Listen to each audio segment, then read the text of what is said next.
পাহাড়ে বসে আছে, পাহাড়ে বসে থাকতে তখন খুব সুন্দর একটা বালিকা মানে বাচ্চা তখন বসে আছে, বলছে যে সখী মানে সখী দেখেছো যে কি সুন্দর একটা বাচ্চা।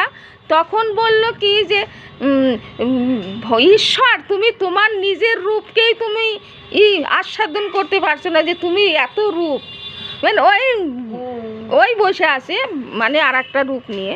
তখন বললে যে এই রূপেই আমি জন্ম নেব নবদ্বীপে, কিন্তু আসল শ্রী চৈতন্য মহাপ্রভুর বাড়ি হয়েছে বাংলাদেশে। যে এখন দেখছি হিন্দুদের তারাও এই বাংলাদেশটা 41 হিন্দুদেরই জায়গা ছিল। তুমি যত তীর্থস্থান ভারতবর্ষ আর ভারতবর্ষ ওরা এখন জোর করে জবত করে, এই যে যেমন গান্ধারী, হ্যাঁ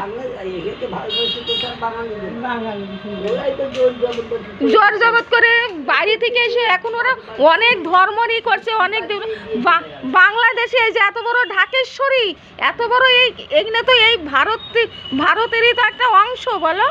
তাই ওরা এখন দাবি করছে আমরা হিন্দুদের মেয়েদের কি মানে দর্শন করছে ওরা কি বিভৎসভাবে।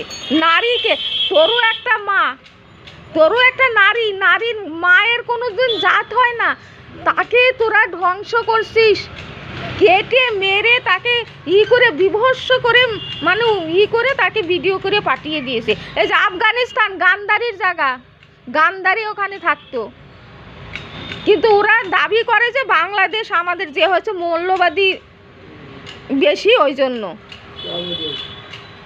জন্য বলে আমরা হিন্দুদের রাখবো না। আরে ওটা তো একটা হিন্দুদেরই জায়গা তো, এত তীর্থস্থান মানে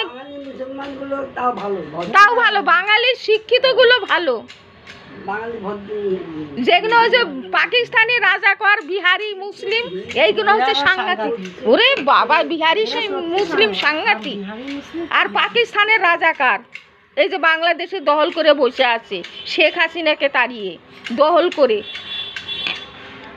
ওরা আবার হিন্দুদের বিচার করে।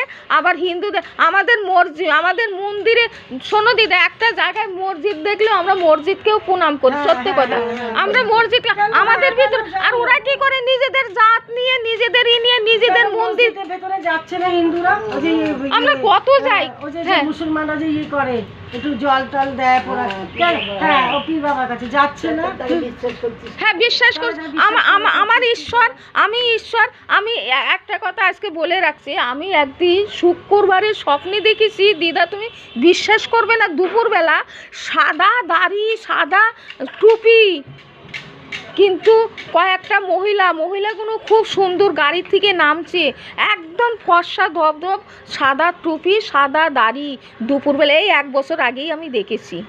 কিন্তু ঈশ্বর যে কোনো উপকারই দেখা দেয়, কিন্তু আমি নিজে দেখেছি একদম সাদা ফর্সা দাড়ি, অত সুন্দর লোক আমি পৃথিবীতে দেখি নাই, এত সুন্দর দেখতে।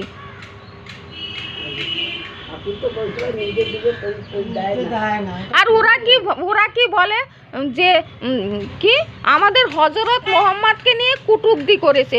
আরে হযরত মুহাম্মদ সে একটা মহাপুরুষ, তার নিয়ে অনেক ইতিহাস তৈরি করতে গেলে তার নিয়ে তো গল্প বলতেই হবে, গল্প না বললে তো ইতিহাস হবে না, তার নিয়ে বলতেই পারে চর্চা এই সেই। এগুলো মূর্খ নাকি না, এগুলো কি করে বলো তো, এই হিন্দুদের ই করে, হিন্দুদের মন্দিরে এনে এরা কোরআন শরীফ ওদের তখন সম্মান যায় না,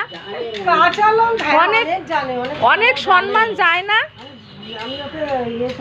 তারপরে তোমার এই যে ওরা কি করে মসজিদে পায়খানা করছে, মসজিদে গলা কেটে ফেলে দিচ্ছে, তখন ওদের এই যে ইয়েতে আঘাত পড়ে না। আর কেউ হযরত মুহাম্মদকে নিয়ে যদি বলে একটা গল্প করে, সেটাকেই ওরা একটা বাংলাদেশে একটা নাপিত চুল কাটে তাকে মেরে তাকে কি হাল করলো জানো। আমাদের কষ্ট হয়, আমাদের হিন্দুদের কষ্ট হয়,